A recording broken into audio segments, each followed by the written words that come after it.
자, 이제 가장 중요한 건 민법에서는 민법전입니다. 민법전. 그래서 기본서든 뭐 객관식이든 항상 법전을 가지고 한다. 제가 이제 마지막 최종 정리 단계나 가다가 이래 보면은 제 수업을 들었던 분들은 법전을 갖고 와요. 다 메모도 해서 이래 하고. 근데 이제 다른 수업을 들었던 분들은 이제 법전을 찾아보고 뭐 이렇게 중요한 조항을 확인을 해야 된다. 2025년 변리사 시험 같은 경우는 법 조항에서 답이 되는 게 상당히 많이, 한 3분의 1 정도가 나왔어요. 실제 법 조항을 내는 게 가장 기본적이면서도 중요한 거거든요. 근데 이제 올해 같은 경우는 이제 문제도 이제 평이하긴 했지만 법 조항을 냈는데 의외로 또 법전을 잘 보지 않으면 생소해 보인단 말이에요. 왜냐면은 이게 이제 민법전이라고 한다면 민법 조문이에요, 조문. 민법 조문인데 판례라든가 이런 것들 실제 생활을 하면서 이 부피가 이렇게 늘어나는 거예요. 근데 가장 뼈대가 되는 것은 민법 조문이라는 거예요, 이게. 그래서 여기에 관련된 것이 굉장히 중요하다는 거죠, 이렇게. 그래서 요 내용이 민법 조문이 뼈대가 되는 것이다. 그리고 이게 확장돼 가지고 판례가 나오는 거예요. 대법원 판례가.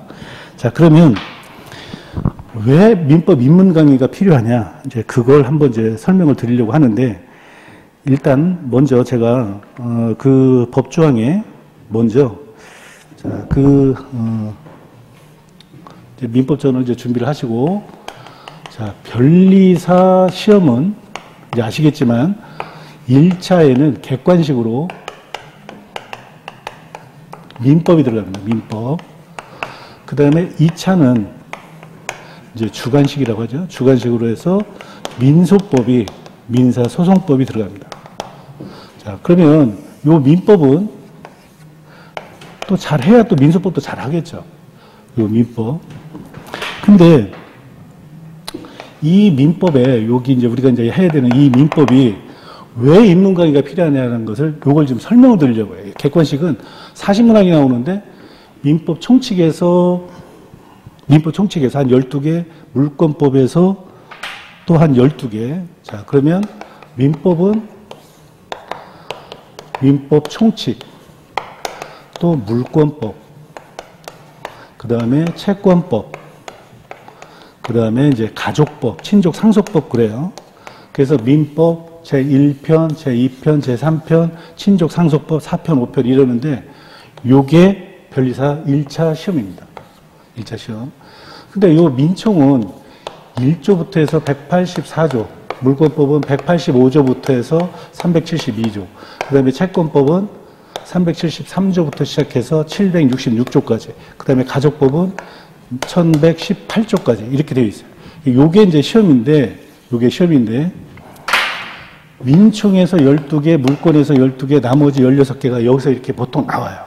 하나 차이점은 있지만 거의 뭐 이래. 그러니까 전반적으로 다 알아야 돼요.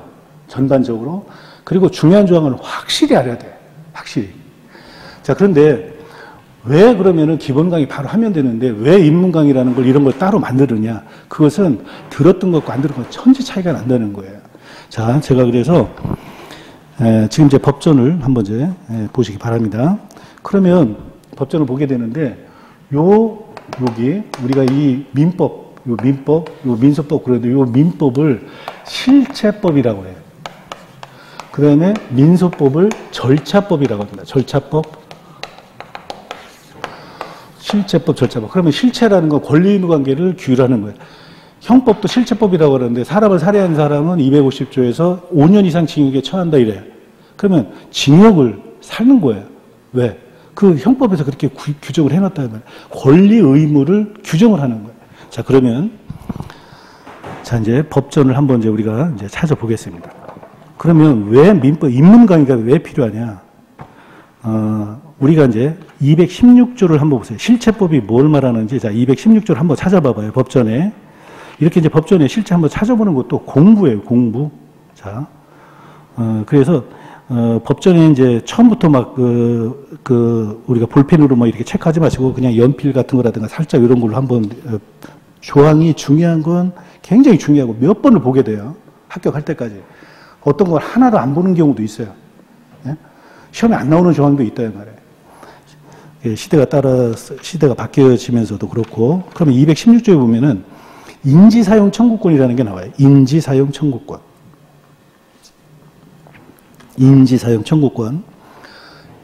내가 건물을 지려고 한다. 근데 지금 건물을 지려고 하면 내 토지가 부족해가지고 남 토지, 옆집의 토지를 사용하고 싶어요. 그거에 대해서 216조에서 규정을 두고 있어요. 인지사용 청구권. 216조 1항. 토지 소유자는 경계나 그 근방에서 담 또는 건물을 축조하거나 수선하기 위하여 필요한 범위 내에서 이웃 토지의 사용을 청구할 수 있다. 이렇게 되어 있어요. 사용을 청구할 수 있다. 그러니까 내가 네 토지 좀 사용하자. 내 토지를 가지고 집 짓기가 지금 힘들으니까 네 토지를 잠시 좀 사용하자. 이렇게 되어 있어요. 근데 그 사람이 나는 못하겠다는 거야. 나도 아주 우습게 하는 것 같고, 도예지에 있다가 여기 시골에 와가지고 시골 사람 우습게 하는 것 같은데, 나 그렇게 못 빌려줘? 라고 할 때 못할 거냐, 이 말이에요.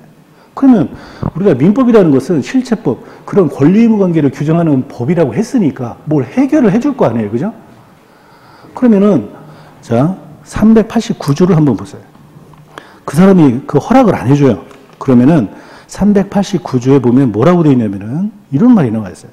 389조에 강제이행 그랬어요. 강제이행. 그래서 389조 1항에 채무자가 임의로 채무를 이행하지 아니할 때 채권자는 그 강제이행을 법원에 청구할 수 있다 이랬고, 2항 전항의 채무가 법률행위를 목적으로 해도 이런 법률행위라는 말이 막 나와요. 목적으로 할 때 채무자 의사의 표시에 가름한 재판, 승낙을 안 해주는 거야. 내가 인지사용을 청구를 했더니 승낙을 안 해주더라. 그러면 2항으로 대용 판결을 받아서 판결을 받아가지고 그걸 판결문을 갖다 대고 내가 사용을 할 수 있다 이 말이에요. 그걸 어디에서? 민법에서 규율을 하고 있다. 민법에서 규율을 하고 있다. 자, 그러면 이제 이렇게 인지사용 청구권이라든가 이런 권리 의무 관계를 우리가 이제 그 민법에서 이제 실체법에서 규정을 하고 있다 이 말이죠. 규정을 하고 있다. 자, 그런데 그런 이제 권리 의무 관계를 이제 규율하는 게 이제 민법인데, 자, 그러면 그거 그때 가서 또 배워도 되는 거 아니냐? 그게 아니에요. 그게 아닙니다. 5조를 한번 보시면 5조에 이런 말이 나와 있어요. 미성년자의 능력이랬어요. 미성년자. 그러면 4조에 보면은 사람은 19세, 만 19세로 성년에 이르게 된다. 그러면 만 19세에 이르지 않은 사람이 미성년자겠죠. 그죠? 그럼 미성년자는 5조에 미성년자가 법률행위를 하면은 법정대리인, 부모 등의 동의를 얻어야 된다. 그럼 또 법률행위라는 말이 막 나와요. 그러면 법률행위를 어디에서 규율을 하느냐면 법률행위를 103조 한번 보세요. 103조. 법전의 103조를 보시면 103조에 이런 말이 나와요. 반사회 질서의 법률행위 해놓고 선량한 풍속 기타 사회질서에 위반한 사항을 내용으로 하는 법률행위는 무효로 한다. 이렇게 법률행위라는 말이 제5장 해놓고 103조 위에 보면 제5장 법률행위 총칙 반사회 질서 법률행위 104조 불공정한 법률행위 뭐 임의규정 뭐 이런 말이 나와 있다 이 말이에요. 자, 그런데 일단 뭐 매매 같은 걸 생각하면 돼. 법률행위 잘 모르면 매매를 했다 이 말이에요. 그럼 다시 5조에 와서 미성년자가 법률행위를 할 때는 부모 등의 동의를 얻어야 된다. 그런 걸 법정대리라고 지금 표시하고 있어요.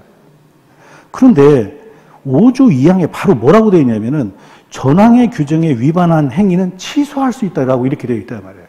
그럼 우리가 민청을 1조부터 184조까지 할 때 이제 기본 강의 들어가면 1조부터 시작을 할 거단 말이에요. 그러면 5조가 바로 나올 텐데 5조 내용으로 하려면 103조 쪽에 법률행위도 알아야 되고 그 다음에 취소라는 것도 또 알아야 된다 이 말이에요. 그런데 여기에 지금 5조를 하고 있는데 지금 여기 5조를 하고 있는데 섹션 사인 조라고 그랬어요. 조. 자, 독일법계에서 이거 이제 몇 조 이렇게 할 때 줄여서 이렇게 이제 조. 그러니까 이게 제 5조 가령 뭐 2항 이렇게 해야 될 거 아니에요. 어? 제 5조 제 2항 이런 식으로 해야 되는데 그렇게 하지 않고 이렇게 한다 이 말이에요. 줄여서. 실제 시험에 민사소송법 가서도 이렇게 적어도 돼요. 이건 다 약속이기 때문에. 이렇게 적는 게 좋겠죠. 이렇게 일일이 하는 것보다는. 이건 약속이니까 우리가. 그러면 거기 취소라는 말이 나오는데 취소를 또 제대로 알으려면 140조 한번 보시면 이때 취소라는 말이 나와요. 140조에서 법률행위 취소권자. 140조. 법률행위 취소권자. 취소할 수 있는 법률행위는 이런 말이 나와요. 그래서 우리가 이제 지금 제가 이제 입문 강의를 이렇게 이제 일부러 이제 이래 해놓는데, 입문 강의를 들어서 우리가 이제 기본 강의를 듣는다든지 이러면은 수업들이 굉장히 난해하다. 민법이 굉장히 어려운 학문이란 말이에요. 굉장히 양도 방대하고. 근데 재밌어요. 민법은. 민법의 역사는 우리 인류 역사와 같은 거예요. 고조선의 8조 군법부터 시작하고, 뭐, 함무라비 법전, 프랑스 민법, 뭐, 어쩌고저쩌고, 뭐, 이런 모든 것들이 우리 역사와 같이 해가지고 민법을 알면 어떤 인간의 역사를 알게 된다는 말이에요. 근데 이제, 그러면, 자, 지금 5조를 하려고 그랬더니 140조를 알아야 되고, 이렇다는 말이에요. 그래서, 입문 강의를 듣게 되면, 이걸 전체를 1조부터 시작해서 766조까지 내용의 개념을 한번 훑어보는 거기 때문에 자세히는 못해요. 뭐 3회에 걸쳐서 하면 얼마나 하겠어요. 그죠? 그런데 바로 우리가 이제 기본 강의나 수업을 들어가면 바로 실전에 임할 수 있듯이 공부를 할 수 있다는 말이에요. 재미있게. 근데 용어를 모르면, 자, 우리가 이제 권투 시합을 하려고 그래. 그러면 권투 시합을 하려고 하면은 이제 대결을 할 거 아니에요. 그래서 승자를 뽑는데, 대결을 해서 거기서 승자가 돼야 되는데, 처음에 뭐 글러브 끼는 방법이라든지 이런 것들은 알고 가서 뭐 그래야 게임을 할 거 아니에요. 근데 그것도 모르고 그냥 게임부터 할 수는 없잖아요. 그래서 그러면 전부 암기 위주로 하게 된다는 말이에요. 암기 위주로. 그래서 이제 지금은 우리가 입문 강의의 필요성을 제가 강조를 하는 거예요. 근데 우리는 그렇게 생각을 안 해요. 또 변리사 시험을 공부하는 수험생들이 워낙 머리가 뛰어나다 보니까, 에이, 뭐 입문 강의? 나는 그거 안 해도 돼. 이런 분들이 있고. 그래서 입문 강의라는 것은 민법을 처음 공부하는 분들한테 굉장히 필수적인 거다.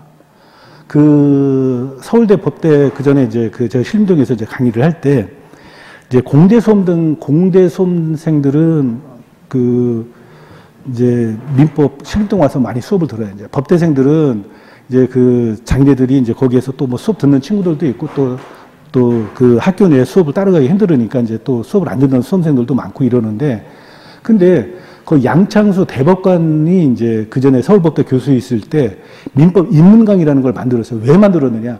서울대 법대생뿐만 아니라 모든 법대생들이 처음에 공부를 할 때 무턱대고 바로 교과서를 보게 되면 이해하기가 힘들다는 거예요, 너무. 그래서 입문 강의가 지금도 네이버나 이런 데 입문 강의 치면은 전부 다 지금 이제 로스쿨 교수라든가 석자 교수라든가 유명한 교수들은 다 입문 강의라는 교과서가 있어요.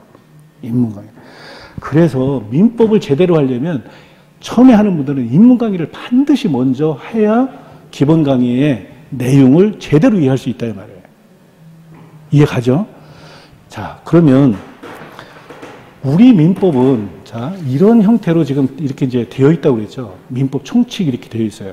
근데 우리 민법이 독일법계라고 그래요. 독일. 영미법계가 있고 독일법계가 있는데 우리는 독일법계예요. 이걸 판덱텐 법학이라고 그래요. 판덱텐. 이건 뭐냐면 총칙을 강조한다는 거예요.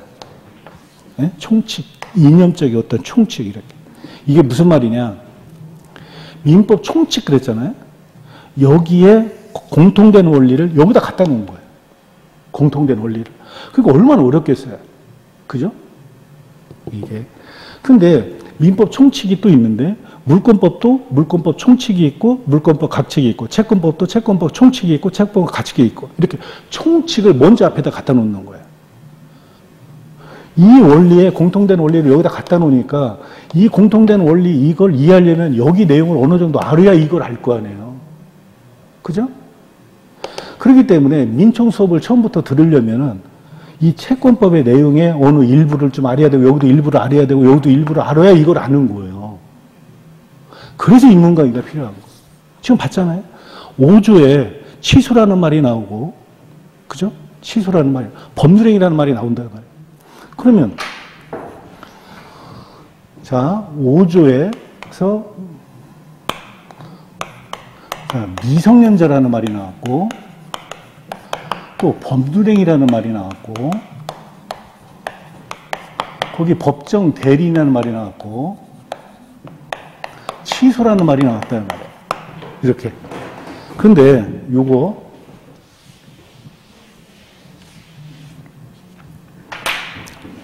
자, 그러면 이제 민총만 따로 떼서 볼게요. 민법 총칙. 민법 총칙에 변리사 시험에 12개 나온다고 그랬죠. 자, 민법 총칙 제1편, 제1장 통칙이 있어요.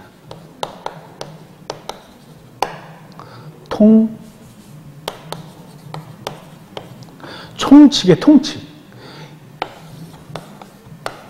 1조 법원이 있습니다. 법원. 2조 신의성실 원칙이 있어요. 한번 그냥 조항 한번 확인해 보면 돼요. 조항. 자, 요건 이제 지웁니다.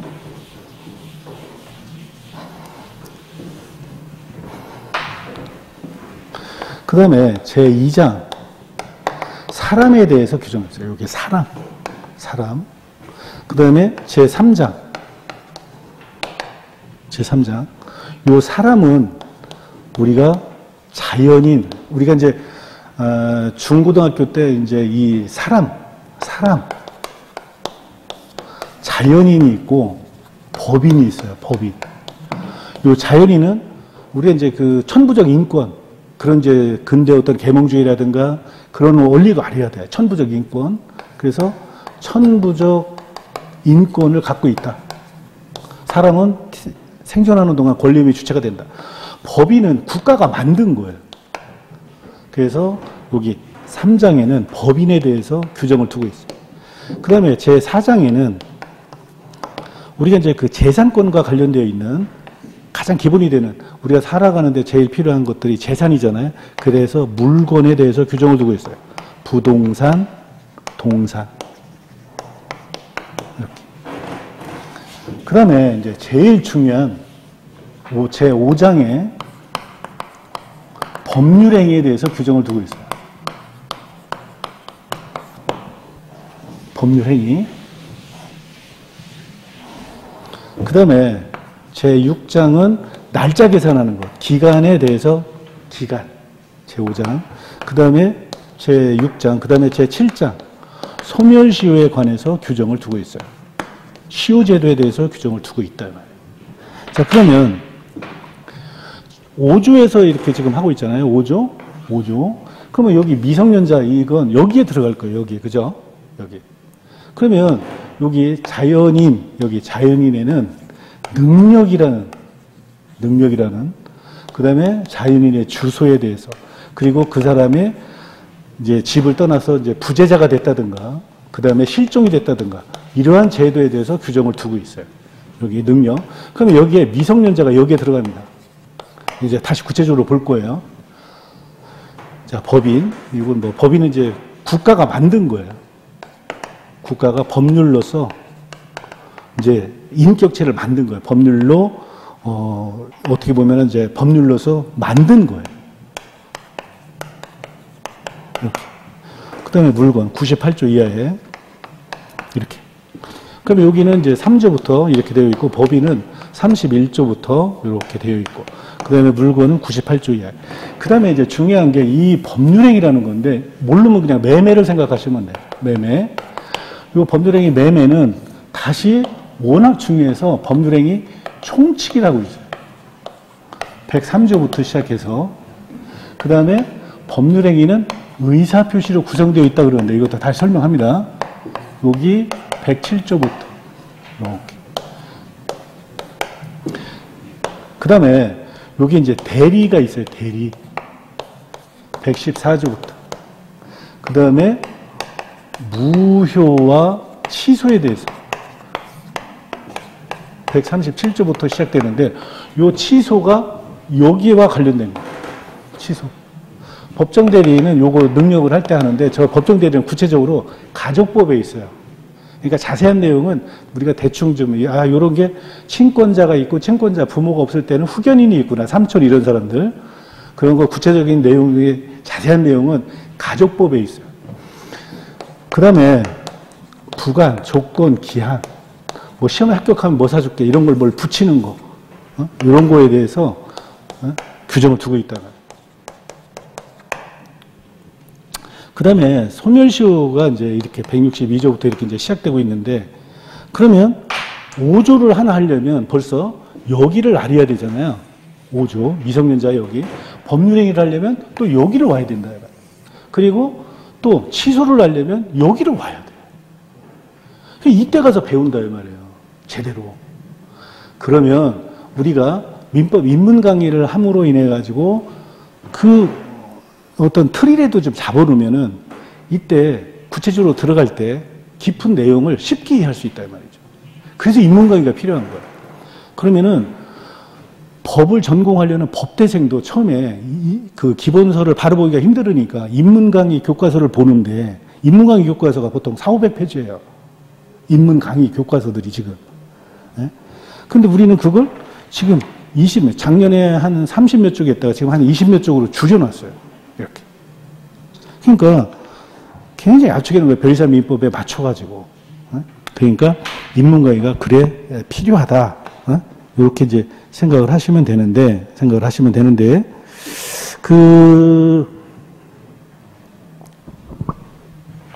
요거 기간은 155조부터 이렇게. 그래서 이제 요걸 이렇게 이제 좀 이제 보게 되는 거예요. 자, 그러면 잘 보세요, 이제.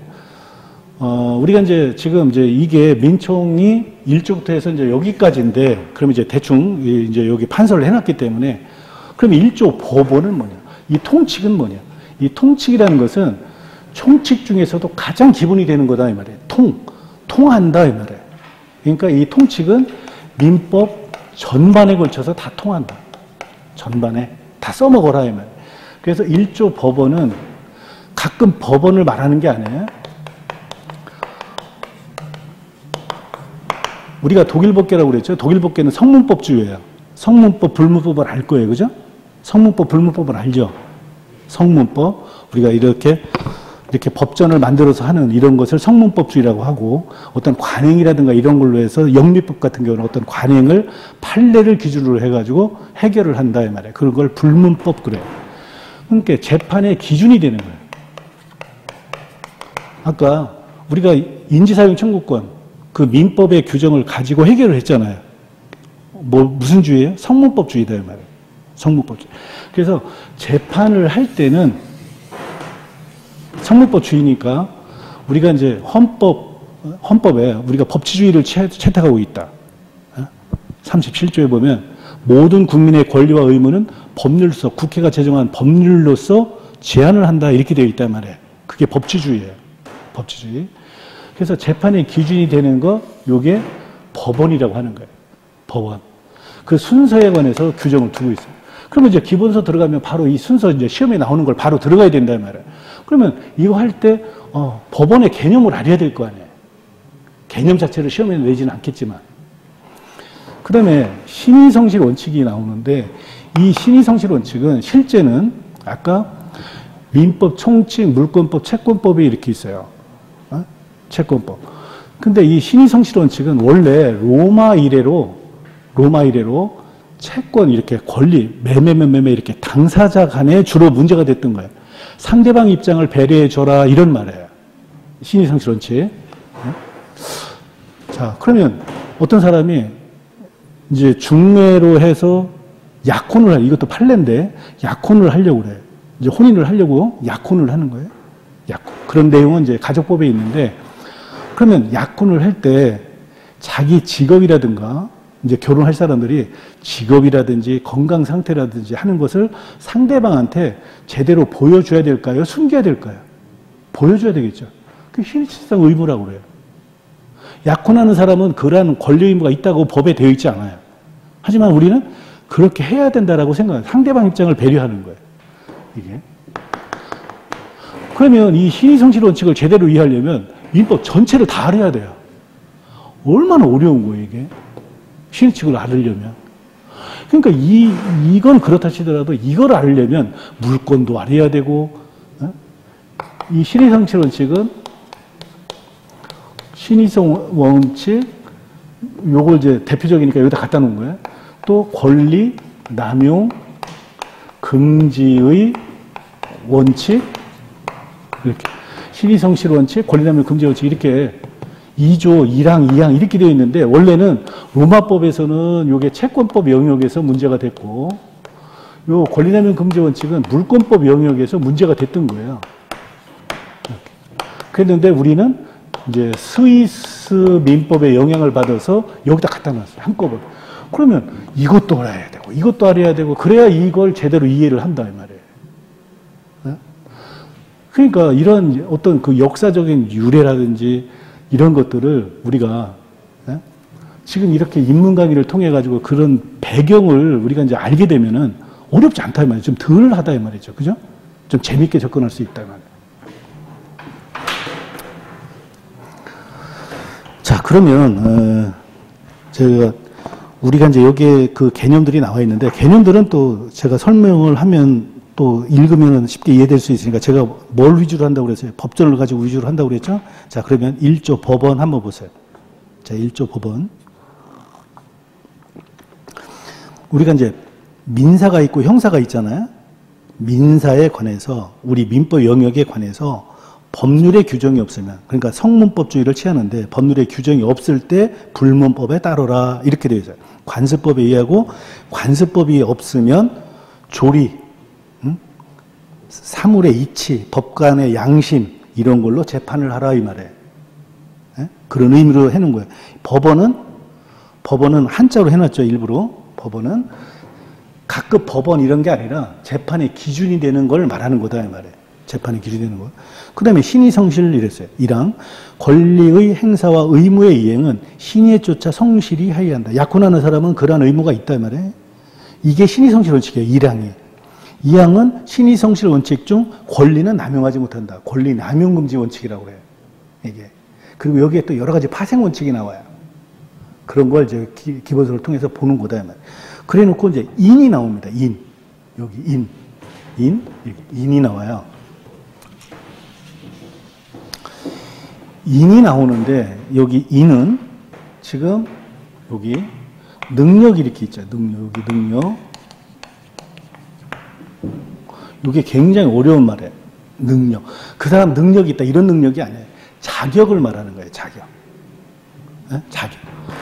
자, 그 사람이 경제적인 능력이 있다. 이런 말이 아니라 그 사람은 별장을 소유할 수 있어. 별장을 소유할 수 있어. 아니면 그 사람은 뭐 등기를 할 수 있어. 아니면 그 사람은 뭘 권리를 가질 수 있어. 무슨 의무를 부담할 수 있어. 이러한 자격이 되느냐 이 말이에요. 그러면 우리가 국방의 의무, 이건 공법, 병역법의 문제이기는 한데 군대를 간다 그러면 우리는 일단은 남자여야 되잖아요. 그리고 일정한 성인이라든지 이런 식으로 그런 자격을 말하는 거다 이 말이에요. 이게 능력. 그래서 여기 능력은 또 나눠져요.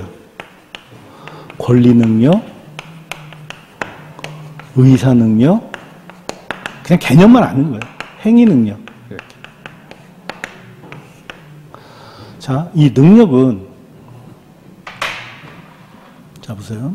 권리 능력, 의사 능력, 행위 능력 이랬는데 권리 능력에 관해서 3조에 뭐라고 나왔냐면 이런 말이 나왔어요. 사람은 생존하는 동안, 즉 출생에서 사망할 때까지 권리와 의무의 주체가 된다. 생존하는 동안 이랬어요.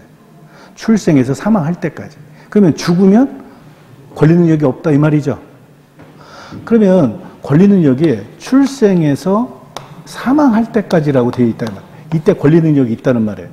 그러면 출생을 해서 어린아이도 그러니까 3살짜리도 아파트를 소유할 수 있다 이 말이에요. 3살짜리도 아파트 소유자가 될 수 있다 이 말이에요. 권리 의무의 주체, 권리 능력. 권리 능력 그러면 권리와 의무의 능력을 줄여서 쓰는 말이에요. 이렇게 권리와 의무의 능력 그러는데 우리는 권리 위주로 법조항이 표현되어 있어요. 그러니까 권리, 의무, 능력. 그런데 독일 같은 경우는 의무주의로 되어 있단 말이에요. 의무 능력 이런 식으로. 그러니까 우리는 권리 위주로 되어 있어 권리 능력 이런 말을 쓰는 거예요. 권리 능력.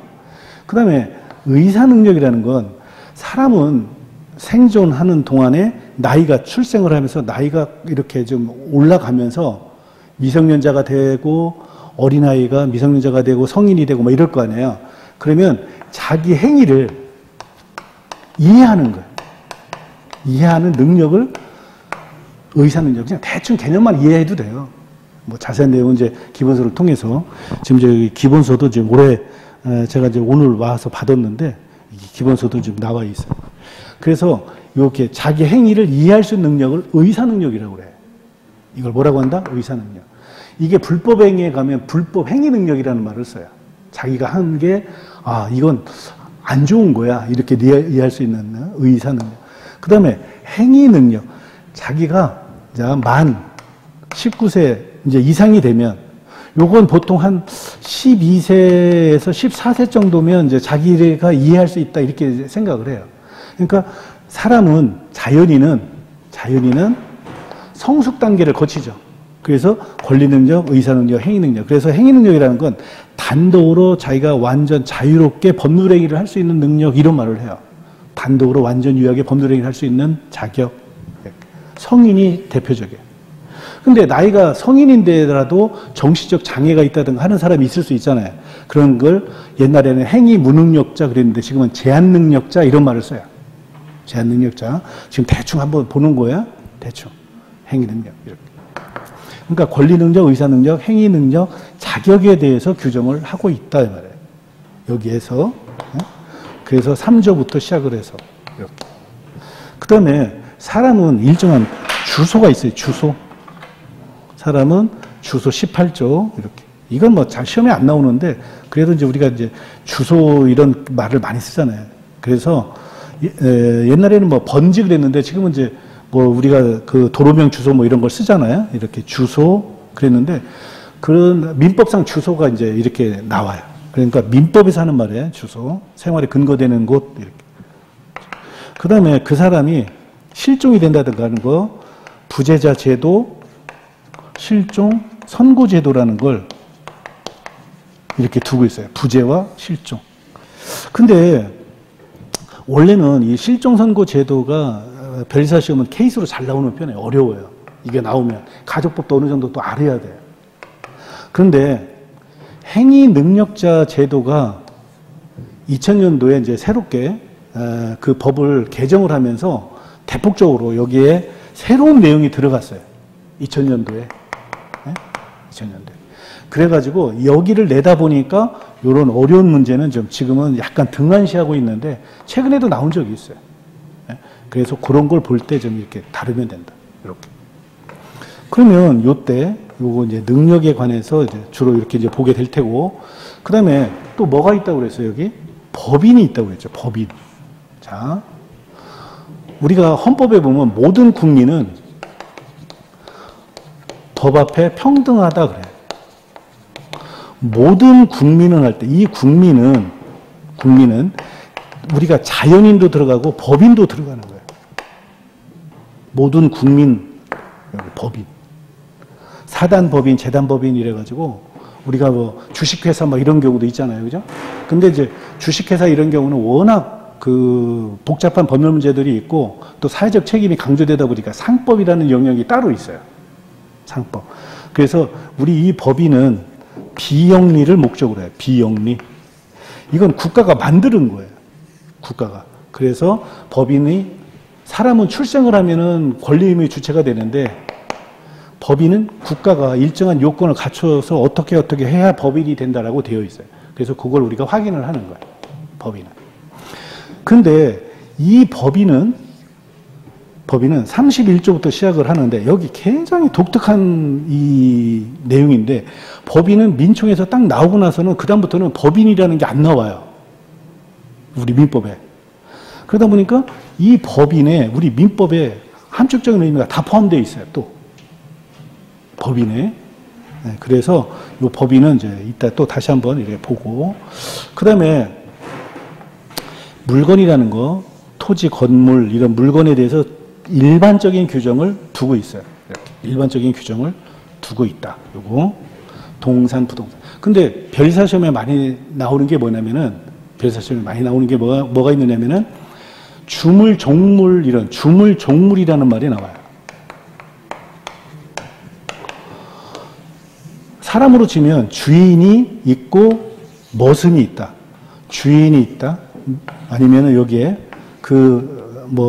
거기에 보면은 옛날에 이제 우리가 천민이 있다 뭐 이런 말을 할 때 주인이 있고 뭐 그 종이 있다 그러면 주인이 가면 종이 따라가잖아요. 그런 이치예요. 그래서 횟집을 팔면 수족관은 따라간다 이런 의미예요. 주물, 종물. 그래서 이 종물의 요건이 굉장히 중요합니다. 자, 그러면 법조항이 왜 중요한지 한번 또 볼게요. 주물, 종물이 있고 원물이 있고 과실이 있는데 자, 법전에 102조를 한번 보세요. 102조. 102조. 법전 102조 한번 보세요. 법전의 102조를 보면 과실에 치이듯 그랬어요. 과실.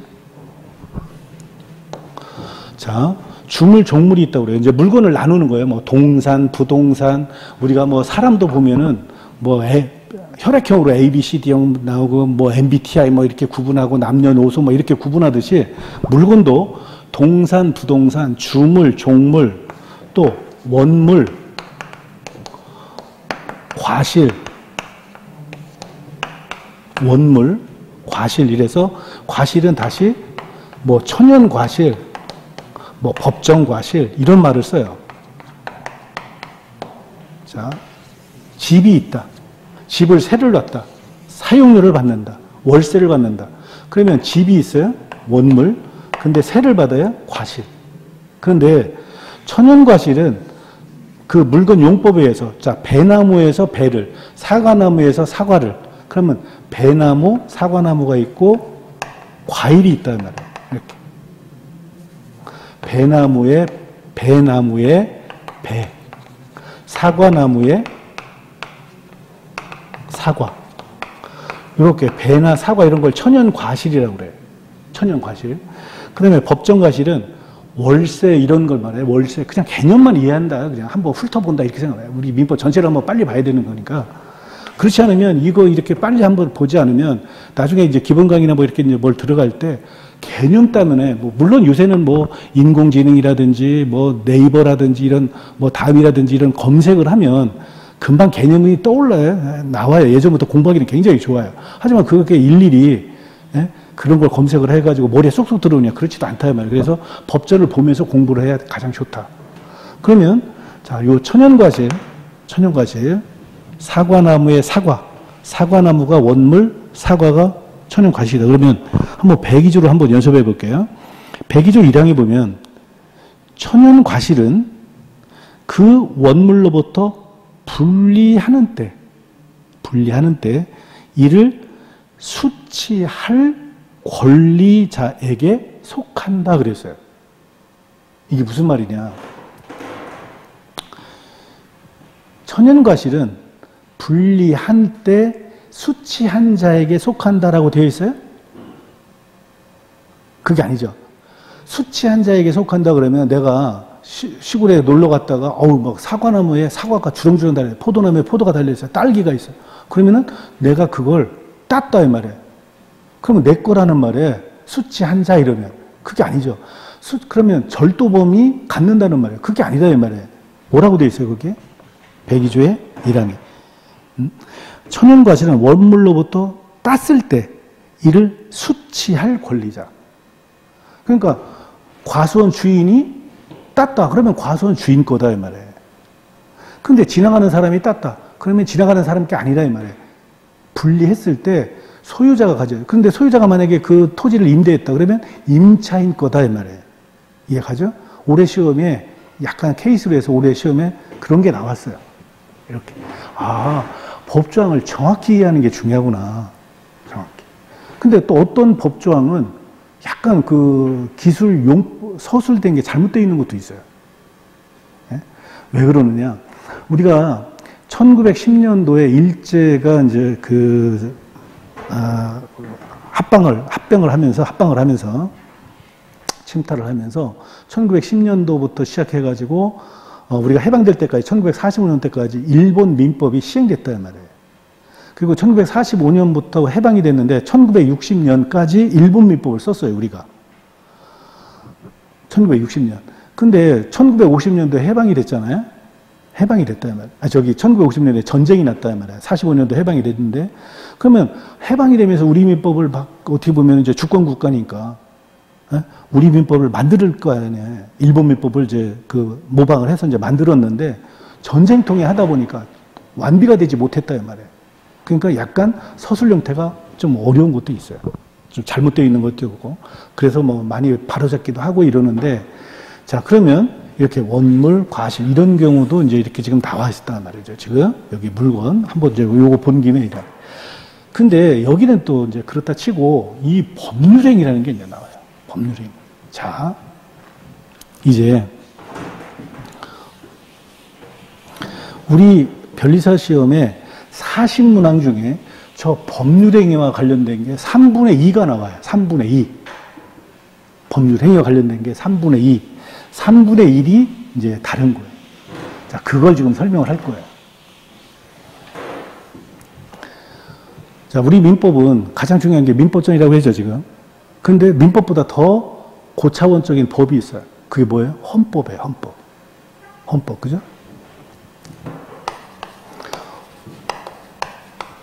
헌법 10조에 보면 인간 존엄과 행복 추구권. 이 자유민주주의 국가에서, 민주주의 국가에서 가장 중요한 건 인간 존엄과 행복 추구권이에요. 그죠?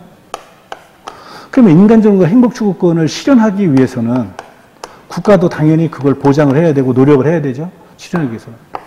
우리 민법에서 이걸 헌법을 구체화하는 게 이제 민법 아니겠어요? 그러면 이 민법이 이 헌법의 인간 존엄과 행복 추구를 실현하기 위해 가지고 민법의 규정을 뒀는데, 그러면 이걸 실현하기 위해서 어떻게 규정을 두고 있느냐? 그걸 사적, 넓게 말하면 사적 자치의 원칙이라고 해요. 뭐라고 한다? 사적 자치의 원칙.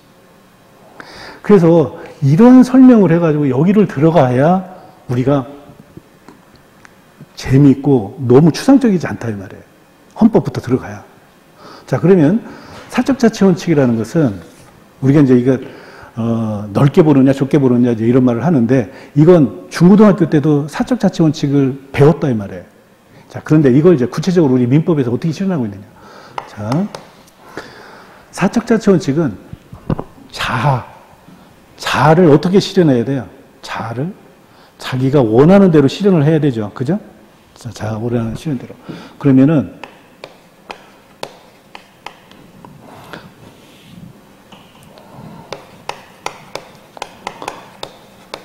자, 자기가 원하는 매매를 한다든가 이렇게 그걸 매매 이런 게 법률행위라고 생각하면 돼. 법률행위 자유의 원칙 그래.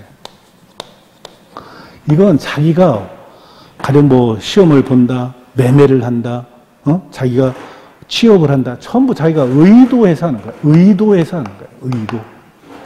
어떻게 하는 거예요? 자기가 스스로 자발적으로 의도해서 하는 거예요. 그죠?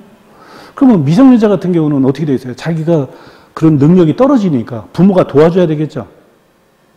그래서 법정 대리인 제도를 두고 있는 거예요. 자, 법률의 자유의 원칙. 이건 아주 적극적으로 자아를 실현하는 거예요. 그래서 인간 존엄 행복 추구권을 달성을 하는 거예요. 그죠? 적극적으로 자아 실현. 그런데 자기가 적극적으로 자기가 어떻게 보면 자기 행복을 추구를 하려면 또 뭐가 있어야 돼요? 재산권을 보호를 해줘야 돼요. 대표적으로 소유권 보호라고 그래요. 재산이 있어야 되잖아요. 그 다음에 자, 이건 적극적으로 자기가 의도해서 하는데, 자, 옛날에 이제 그 왕조국가에서는 내가 잘못하지 않아도 내 가족 누군가 잘못했다 그러면 3대 멸족을 한다. 또 이웃에 사는 사람이 세금 그 조용조 부담이 돼가지고 이제 도망갔어요. 그러면 이웃집 사람이 그걸 부담을 하게 한다. 인징 막 이렇게. 역사 시간에 그런 게 나오잖아요, 그죠? 그러면 자기와 관련이 없는데도 책임을 지는 거예요. 그건 결과 책임이 되는 건데, 이건 민주주의 국가에서는 있어서는 안 된다. 연좌제가 있어서는 안 된다 이 말이에요. 그렇기 때문에 자기가 잘못해야만 책임을 진다. 그걸 과실 책임의 원칙이라고 해요. 그러니까 자기의 잘못이 없으면 남 때문에 책임을 지어서는 안 된다. 그걸 과실 책임의 원칙이라고 해요. 이것은 적극적으로 그 사람의 자아 실현을 도와주는 거라면 이것은 자기가 잘못이 없으면 책임을 안 진다 이 말이에요. 그래서 소극적으로 자아를 실현시켜 주는 거예요. 그러면 이건 어디에서 다루느냐? 이렇게 여기서 내용이 나와요. 대표적으로. 이게 여기와 관련된 게 어때요? 우리 민법 시험에 3분의 2가 나온다고 그랬죠? 3분의 2가. 그러면 적극적으로 요거 여기에 주로 이제 민총에서 여기서부터 출발을 해요. 자, 여기 보세요. 여기. 이게 법률행위 자유원칙 여기서부터 이렇게. 그래서 여기서 아웃라인을 잡아야 된다 말이에요. 그게 물권 또 채권에 또 민총이라고 했으니까 물권 채권에 또 그게 실현된다 말이에요. 그러면 이게 물권법에 소유권 그 기타. 그 다음에 이게 채권법 영역에 그냥 항상 그런 게 아니라 그냥 대체적으로 그렇게 본다 이 말이에요. 이렇게. 그러면 여기서 12개, 여기서 12개, 여기서 16개. 이런 식으로. 이게 이제 그냥 크게 아웃라인을 잡아놓은 거예요. 꽉 맞는다는 게 아니라 우리가 쉽게 이해하기 위해서 이렇게. 자, 그러면 여기서 보면은 의도하는 것과 의도하지 않는 것이 이렇게 이건 의도와 상관이 없죠. 이렇게. 그러면 우리가 사람을 나누면 아까 자연인, 법인 또 이렇게 나눌 수도 있다고 그랬고 남녀노소 이렇게 나눌 수도 있어요.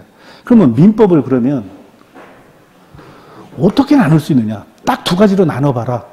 그러면 의도하는 것과 의도와 상관없는 것으로 나눌 수 있어요. 그죠? 자기가 의도해서 하는 것과 의도하지 않은 게 있단 말이에요. 자, 이게 이제 굉장히 중요한 거예요. 그러면 여기에서 이제 민법이 다 나온다 말이에요. 의도하는 것과 의도하지 않는 것. 의도하는 게 법률행위예요. 아셨죠?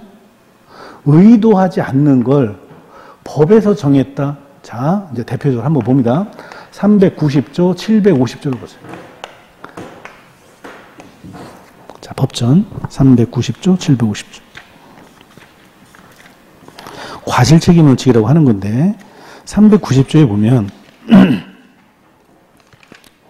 이건 뭐 시험에 안 나올 데가 없어요. 채무 불이행과 손해배상. 채무가 있는데 권리 의무에 채무가 있는데 약속을 안 지켰다. 그걸 채무 불이행이라고 그래요. 그러면 손해배상을 한다. 그러면 자, 390조 채무 불이행과 손해배상이 나오는데 394조를 봤더니 394조에 뭐라고 되어 있냐면은 손해배상 방법이 나오죠. 다른 의사표시가 없으면 손해는 금전으로 배상한다. 다른 의사표시라는 말이 나와요. 다른 의사표시. 그죠? 다른 의사표시. 자, 그러면 다시 390조에 와서 약속을 지키지 않으면 손해배상 책임을 지는데 금전으로 배상을 한다 이 말이에요.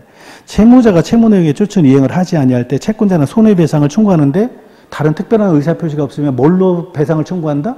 금전으로 배상을 청구한다 이 말이에요. 이것도 굉장히 중요한 조항이에요. 자, 어떤 사람이 새를 살다가 자기가 잘못해서 집에 불이 났어요. 에? 자기가 뭐 스위치를 내리지 않아서 불이 났다든가 어쨌든 과열이 돼서 난로가 과열이 돼서 불이 났어요. 그러면 자기가 책임을 져야 되는데 집주인이 하는 말이 그대로 지어달라는 거야. 더 힘들죠. 그죠? 다른 특별한 의사표시가 없으면 뭘로 물어주면 되는 거예요? 돈으로 물어주면 된다 이 말이에요. 이것도 어떻게 보면 굉장히 그 자유주의 국가 어떤 근대 국가의 인권을 보호하는 거랑 마찬가지인 거예요. 잘못이 있을 때만 책임을 지는데 그것도 뭘로 배상을 한다? 금전으로 배상을 한다. 이런 식으로. 그죠? 금전으로 배상을 하려면 그걸 계산을 해야 될 거 아니에요. 그죠? 네. 그래. 자, 그러면 750조 한번 보세요. 이게 뭔가 잘못이 있을 때, 고의나 과실이 있을 때 책임을 진다. 그 다음에 750조. 750조에 봤더니 750조에 이 390조, 750조는 기본적으로 알아야 돼요. 뭐 민사소송 2차 같은 데 가면은 그냥 저절로 알아야 돼요, 그게. 750조 불법행위 내용해놓고 고의 또는 과실로 인한 위법행위로 타인에게 손해를 가한 자는 그 손해를 배상할 책임이 있다. 고의 또는 과실로 인한 위법행위로 타인에게 손해를 가한 자. 이게 불법행위 책임이라고 하는 거예요. 뭐가 있을 때? 고의나 과실이 있을 때. 고의나 과실이 없으면 책임을 안 진다 이 말이에요. 그죠? 고의는 뭐예요? 일부러 사람을 죽인다든가 하는 게 고의죠. 과실은 자기는 의도하지는 않았는데 잘못이 있어서 사람을 죽였다든가 다쳤다는 거죠. 과실. 자, 그런 걸 이제 이렇게 하고 있어요. 그래서 이제 쉬었다가 요 법률행위와 관련돼 가지고 이제 지금 구체적으로 한번 좀 들어가 보려고 그래요. 조금 더. 그래 놓고 요거 이제 전체적으로 한번 보고 이제 교재 들어가서 한 번씩 좀 더 확인하면 돼. 그래서 오늘은 민총, 이제 내일 물권, 그 다음에 마지막 3회째는 채권. 이렇게 해서 전체적으로 이제 한번 보면 정말 입문 강의를 내가 듣기를 너무 잘했구나. 에? 야, 이게 정말 이 민법을 그 1000페이지를 한번 보는 거나 마찬가지다. 한번 이렇게 얘기를 들어가면서 어떤 그런 배경이라든가 이런 걸 하게 되면은 너무나 민법이 나중에 이제 기본 강의라든가 이런 거 들어갈 때 너무나 이제 바탕이 되는 거예요. 그래서 입문 강의가 그래서 필요하다. 이렇게 쉬었다 할게요.